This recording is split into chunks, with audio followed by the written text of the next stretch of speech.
Assalamualaikum. Nama dan gelar lengkap saya adalah Dr. Lamona Irmudiawati Bernawis, Master of Science. Afiliasi saya ada di program studi Magister Sains Kebumian, Fakultas Ilmu dan Teknologi Kebumian, Institut Teknologi Bandung. Kemudian latar belakang pendidikan saya adalah untuk S1 dari jurusan Ilmu dan Teknologi Kelautan IPB, kemudian S2 dan S3 dari Tokyo University of Marine Science and Technology. Untuk S2 saya dari Departemen Ocean Science dan untuk S3 saya dari Departemen Applied Environmental Marine Studies. Kepakaran saya adalah observasi fisika oceanografi, sehingga kepakaran ini sangat relevan dengan mata kuliah yang saya ampu, yaitu dinamika arus laut. Untuk visi dari Prodi Magister Sains Kebumian adalah menjadi program pendidikan tinggi yang unggul, terpandang, mampu memberikan kontribusi pada pembangunan yang berkelanjutan, menjadi bagian dari solusi permasalahan kebumian, dan secara proaktif menjawab tantangan yang berkembang di masyarakat, mampu berkompetisi secara nasional dan regional, sehingga mampu menjadi salah satu pusat pengembangan dan informasi di bidang tersebut baik di Indonesia, kawasan regional ASEAN maupun internasional. Misi dari prodi kami adalah seperti ini. Sehingga semua capaian pembelajaran lulusan dan capaian pembelajaran mata kuliah kami harus dapat mengemban visi dan misi tersebut. Dalam video ini, nanti saya akan menampilkan satu sesi ketika sedang mengajar mata kuliah yang saya ampu, yaitu Dinamika Arus Laut dengan kode SB6014. Dari kode tersebut, maka kita bisa mengetahui bahwa mahasiswa dapat mengambil mata kuliah tersebut baik di semester ganjil maupun genap, tergantung pada kebutuhan mahasiswa. Dalam sesi perkuliahan tersebut, capaian pembelajaran lulusan atau CPL yang disasar adalah CPL kedua dari prodi kami, yakni mampu menerapkan ilmu-ilmu dasar fisika, matematika, dan komputasi untuk menganalisis data yang berkaitan dengan cabang ilmu kebumian, baik secara monodisiplin seperti oceanografi, sains atmosfer, dan untuk multidisiplin seperti interaksi sistem bumi atau cabang ilmu terapan yang bersifat inter dan transdisiplin seperti mitigasi bencana kebumian dan perubahan iklim dan transisi energi. Dari sesi perkuliahan ini sesuai dengan nama mata kuliahnya, yaitu Dinamika Arus Laut. Maka untuk sesi ini kita membahas subbab mengenai arus inersia. Secara sederhana, arus inersia ini disebabkan oleh angin yang membawa air di permukaan sehingga turut bergerak mengikuti pergerakan angin. Tetapi ketika anginnya berhenti atau berubah arah, maka si air di permukaan tadi tidak bisa serta-merta langsung berhenti karena dia memiliki momen inersia. Maka dia akan mengalami pengurangan kecepatan atau berbelok arah. Nah, karena kuliah ini juga memiliki kuliah lapang, maka nanti dalam video tersebut juga menampilkan sebagian dari sesi kami di lapangan, yang mana juga digabung dengan dua mata kuliah lainnya. Selamat menyaksikan. Assalamualaikum warahmatullahi wabarakatuh. Kita hari ini kembali dalam mata kuliah Dinamika Arus Laut, gitu ya, untuk sains kebumian opsi oceanografi. Nah, hari ini topik bahasan kita adalah keseimbangan gaya-gaya yang bekerja di laut. Di sini terutama kita akan membahas mengenai arus yang paling umum di permukaan laut, yaitu arus inersia, ya. Nah, pertama yang kita lihat, kira-kira kalau di permukaan laut apa yang paling bekerja, yang menyebabkan permukaan laut bergerak? Angin, ya. Kalau kita lihat di sini ada respon dari bagian lapisan atas laut terhadap angin. Nah,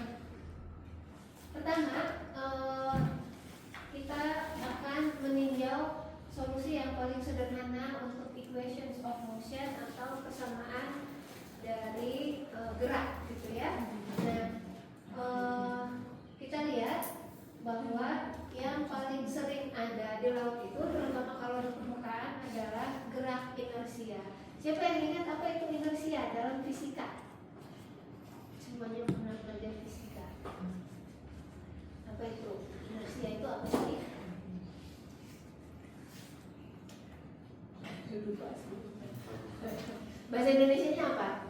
Kalau inersia, kelembaman. Ada yang pernah ingat kelembaman ya? Kelembaman itu adalah inersia. Contoh yang paling mudah, kalau kalian baru bangun, apakah bisa langsung duduk terus nyiapin sarapan, mandi, atau kalian butuh beberapa waktu untuk memulih nyawa misalnya? Ada ya. Nah, jadi mungkin kalau tadi lupa, inersia itu adalah kecenderungan segala sesuatu untuk mempertahankan keadaan awalnya, initial state. Ya. Contoh lain, misal kalau kita mengendarai mobil, misalnya kita mengendarai mobil, mobilnya lagi enak berdiri, terus kalian gas, maka dia akan punya kecenderungan untuk mempertahankan bahwa saya lagi diam, jangan disuruh jalan dulu. Karena itu maka ada percepatan. Kita tidak akan bisa langsung mencapai kecepatan 50 km per jam, nggak mungkin. Butuh akselerasi gitu ya. Itu kenapa? Karena ada inersia tadi. Jadi dia sedang keadaan awalnya sedang diam, terus kita gas, maka dia harus jalan. Tapi dia ada kecenderungan mempertahankan keadaannya. Karena itu kita butuh akselerasi. Kemudian hal yang sama, lagi enak di tol, kecepatan 100 km per jam, kalian rem, maka bisa nggak langsung 0 km per jam? Nggak bisa, ada deselerasi. Karena apa? Karena dia punya kecenderungan, saya lagi lari, kenapa disuruh berhenti gitu ya? Maka kita harus punya penurunan kecepatan dulu, deselerasi, baru kita bisa benar-benar berhenti. Karena itu kita harus melakukan perawatan rutin ke contoh baut ban kendaraan. Karena dia setiap hari mengalami inersia, lagi duduk disuruh jalan, lagi jalan disuruh berhenti. Karena itu bisa mengendurkan baut skrup. Kalau misalnya tidak ada inersia, niscaya ya bautnya selalu kencang gitu ya. Nah itu contoh. Demikian juga misalnya pegangan bis, kenapa bisa kendor ya? Karena sehari-hari mengalami itu tadi, inersia tadi. Nah di laut juga seperti itu. Kalau kita lihat di sini misalnya ya, di laut pertama kita tidak ada gesekan, kita juga tidak ada gradien tekanan, kemudian flow atau alirannya hanya horizontal. Jadi kalau begitu kita hanya memikirkan sumbu apa kalau gitu, kalau horizontal. Kalau horizontal, oke. Berarti kalau ini X, ini Y. Kalau ini apa? U atau V? U ya. Kalau U itu apa? Barat, timur, timur barat. Kalau Y V ya, utara selatan. Satu lagi kalau vertikal Z, maka ini menjadi Z atau Y. Ya. Nah kalau di laut berarti bisa barat timur, boleh utara selatan, maka itu horizontal atau vertikal? Horizontal. Kalau vertikalnya berarti entah dari permukaan ke dasar atau dari dasar ke permukaan, ya itu vertikal. Nah sekarang ini masih bicara tadi motion karena gaya inersia. Jadi tidak ada gaya gesekan, tidak ada gradien tekanan, dan alirannya hanya horizontal. Jadi nggak ada yang dari permukaan ke dasar laut, tidak ada yang dari dasar laut ke permukaan.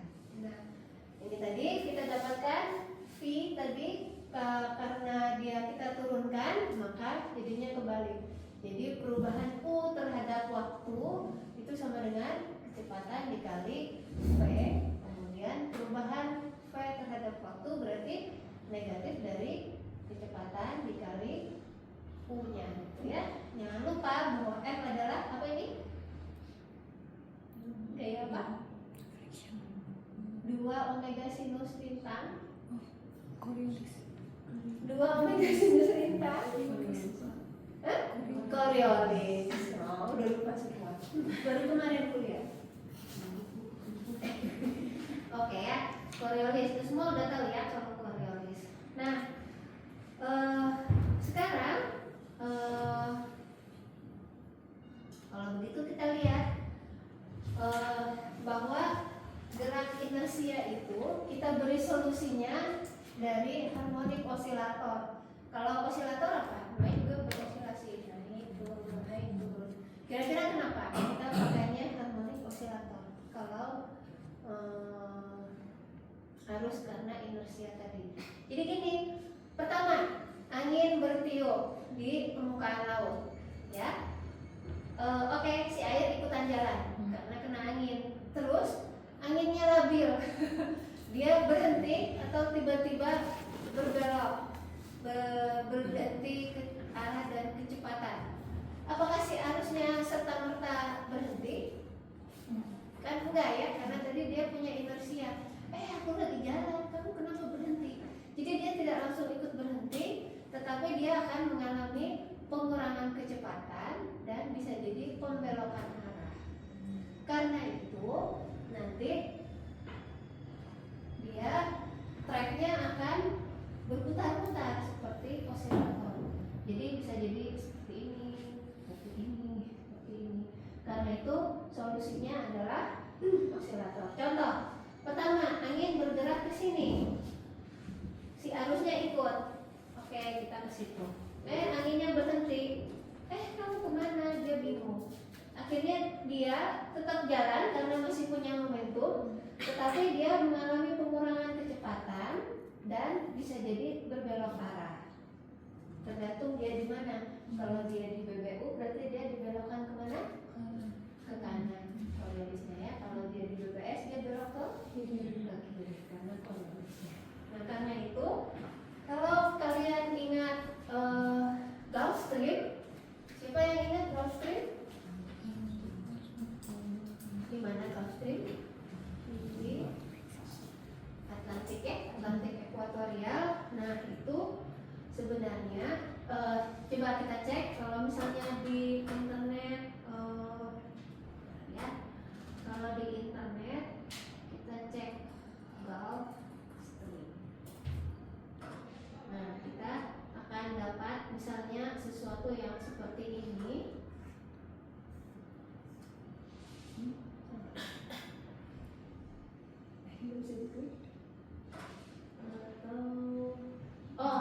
Atau semuanya tahu sirkulasi termohaline ya? Termohaline circulation. Oke, ini bisa diklik.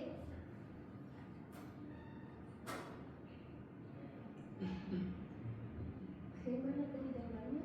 Oke, nah kita biasa menjelaskan ini sirkulasi termohaline. Biasanya kita selalu berawal dari sini. Ini yang kita sebut Gulf Stream ya.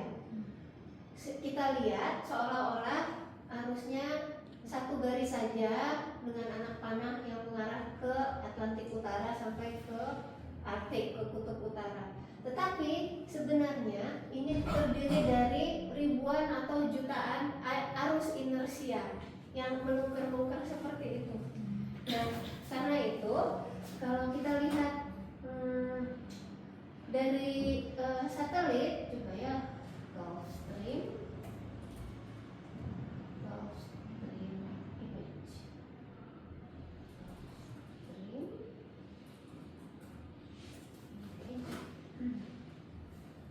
Nah, ini yang paling sering kalian lihat.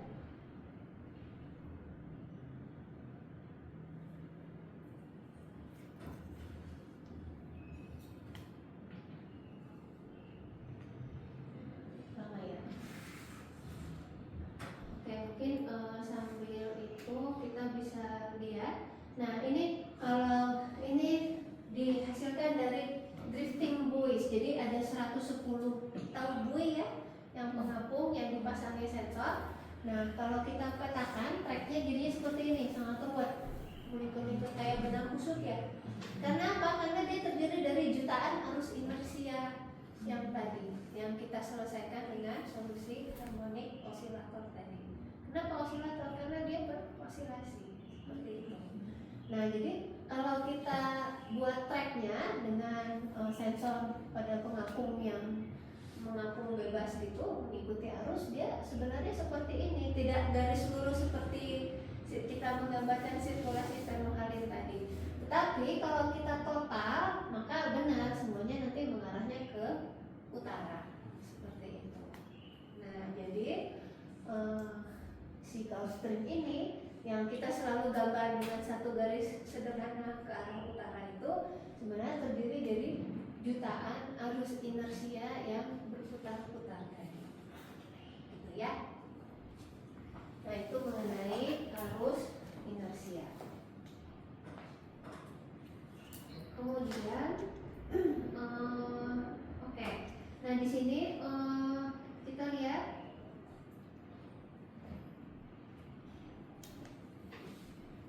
sudah ada yang menghitungkan supaya kalian tidak terlalu sulit lagi belajar. Jadi misal kalau dia dilintang 90 derajat, 90 tinggi atau rendah? Kira-kira di mana 90? Di kutub ya, utara, positif berarti utara ya, kalau negatif selatan. Kalau dia dilintang sangat tinggi di kutub utara, maka diameter perputarannya itu diameter perputaran itu bisa sampai ini 2,7 km.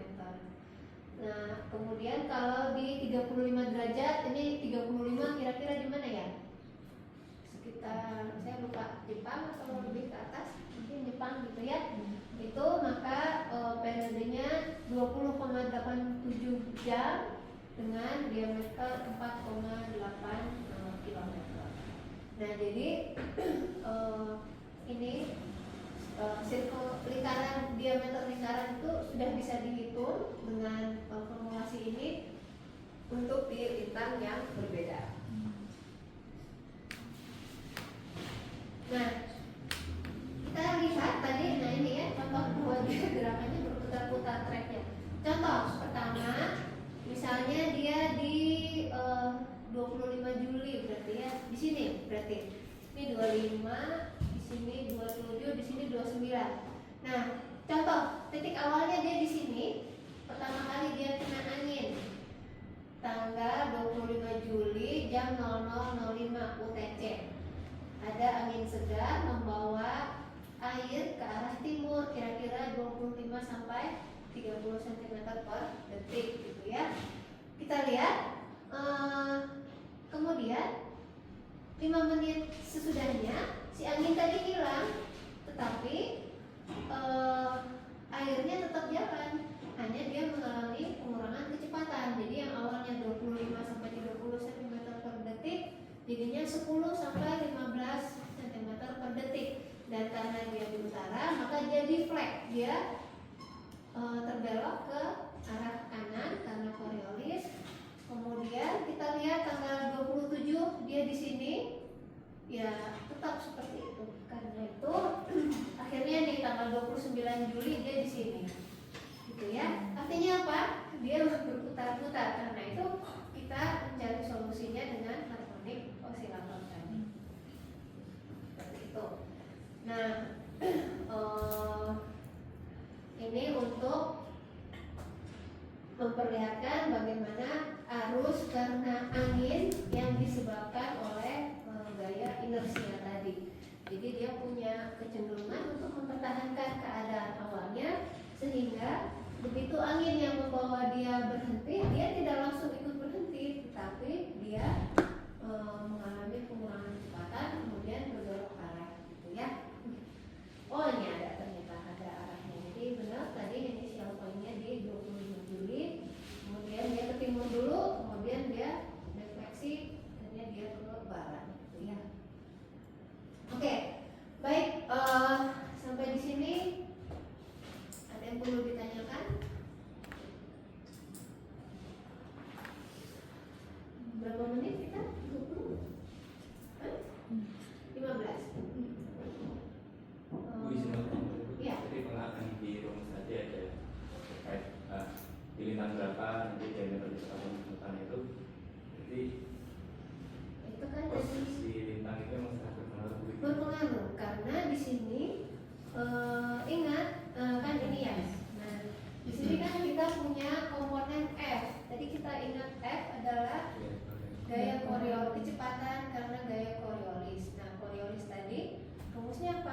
omega sinus theta. Tetanya adalah sebenarnya tadi tetanya sendiri adalah lintang. Nah ini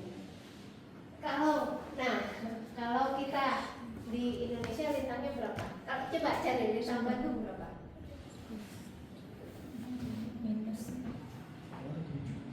Lintang Bandung besar sih kayaknya. Minus enggak mungkin. Kayaknya Cirebon aja minus 6. Minus 7 Python. Oh iya. Python minus 7. Minus 6 kita. Nah, coba sinus minus 6 berapa? Yang pasti kalau sinus 0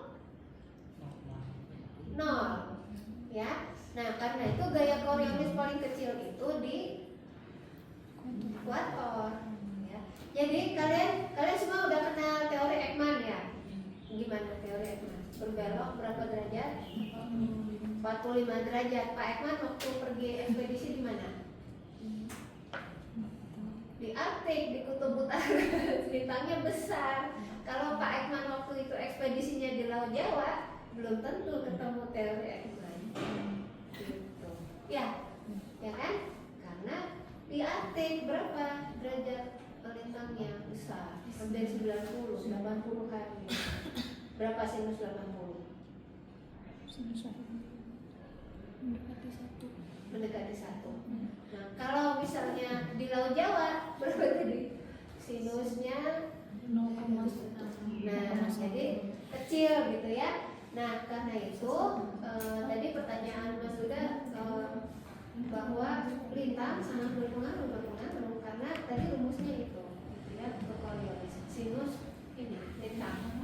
Jadi ingat kalian kalau bicara upwelling dengan teori Ekman di Laut Pangandaran akan berbeda sama kalau lagi di Atlantik Utara. Kenapa? Karena ya defleksi karena Coriolis di Pangandaran tidak akan sebesar defleksi di Arktik ya, karena lintangnya berbeda. Nah, jadi seringkali kita belajar literatur tetapi yang disampaikan oleh orang yang melakukan ekspedisi di tempat yang lintangnya jauh berbeda dengan kita. Jadi tetap harus diperhatikan posisinya di mana. Baik, nah sampai di sini kita sudah mempelajari gitu ya bagaimana sih arus inersia, dan ingat bahwa arus inersia adalah arus yang paling banyak kita temui pertama, terutama untuk permukaan, karena permukaan itu langsung berinteraksi dengan atmosfer gitu ya. Nah berikutnya saya sudah unggah materi di Next di modul ke ini inersia ya, mungkin di modul 7. Kemudian jangan lupa presensi, kemudian diperhatikan tanggal-tanggal untuk UTS dan UAS. Kita cukupkan kuliah hari ini. Terima kasih. Wassalamualaikum warahmatullahi wabarakatuh. Assalamualaikum warahmatullahi wabarakatuh. Hari ini kita melaksanakan kuliah lapangan gabungan dari mata kuliah kualitas air laut di S1, di S2 ada oceanografi fisis dan dinamika arus laut. Ini suasana di belakang sedang mengambil beberapa sampel untuk kualitas air laut. Dan di sini indah sekali suasananya. Mungkin kita bisa sarankan untuk pelaksanaan suros di sini. Mudah-mudahan bisa. Demikian, terima kasih.